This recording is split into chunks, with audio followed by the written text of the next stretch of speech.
In some religions, an exorcist is a person who is believed to be able to cast out the devil or other demons. A priest, a nun, a monk, a healer, a shaman or other specially prepared or instructed person can be an exorcist. An exorcist is a person who performs the ridding of demons or other supernatural beings who are alleged to have possessed a person, or a building or even an object.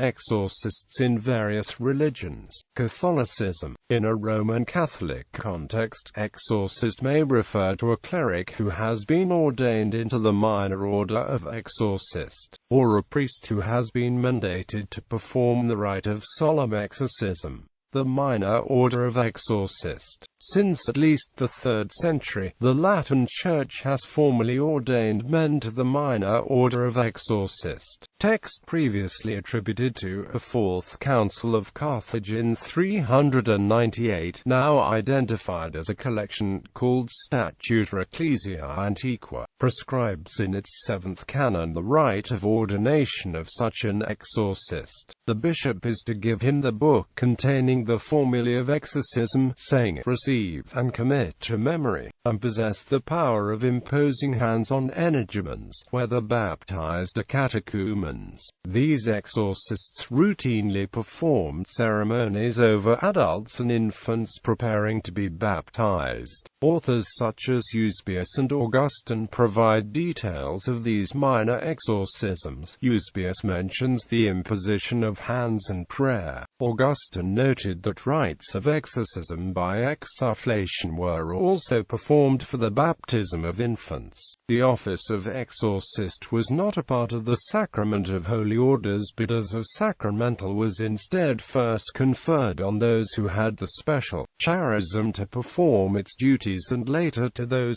studying for the priesthood.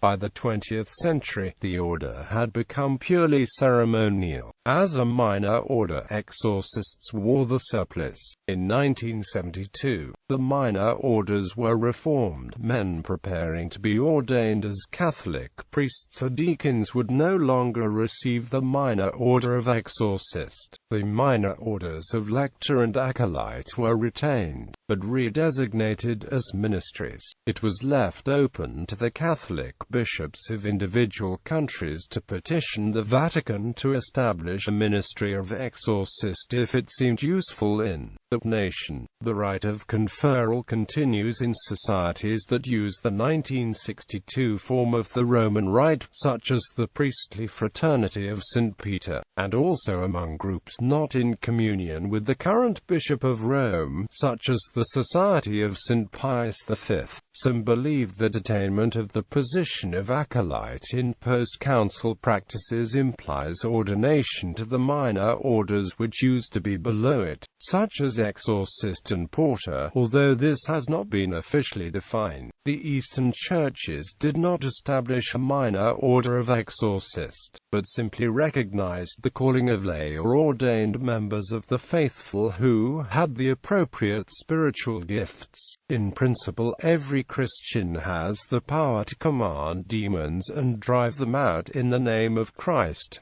Mandated exorcists. The Catechism of the Catholic Church states that Jesus performed exorcisms, and from him the Church has received the power and office of exorcising. The 1917 Code of Canon Law explicitly stated that the solemn exorcism of a person believed to be possessed may only be performed with the express authorization of the local bishop or equivalent. This permission is only to be given to priests of the highest repute. The revised 1983 Code of Canon Law similarly stated that the bishop is to give this permission only to a presbyter who has piety, knowledge, prudence, and integrity of life. The Catholic Church's rite of exorcism was revised in 1999.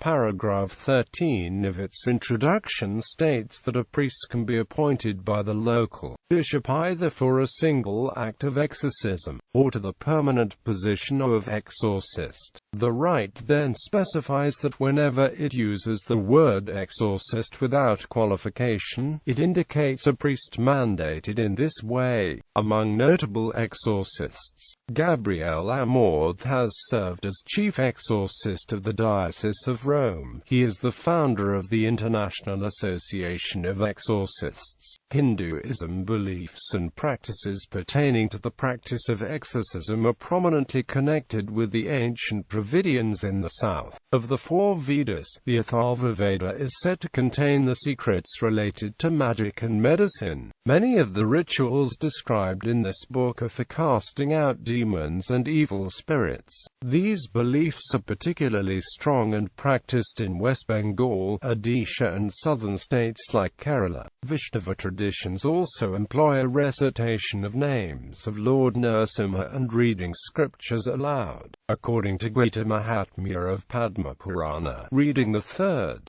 7th and 8th chapter of Bhagavad Gita and mentally offering the result to departed persons helps them to get released from the ghostly situation. Kirtan, continuous playing of mantras, keeping scriptures and holy pictures of the deities in the house, burning incense offered during a puja, sprinkling water from holy rivers, and blowing conchas used in puja are other effective practices. Main Puranic resource on ghost and death-related information is Garuda Purana.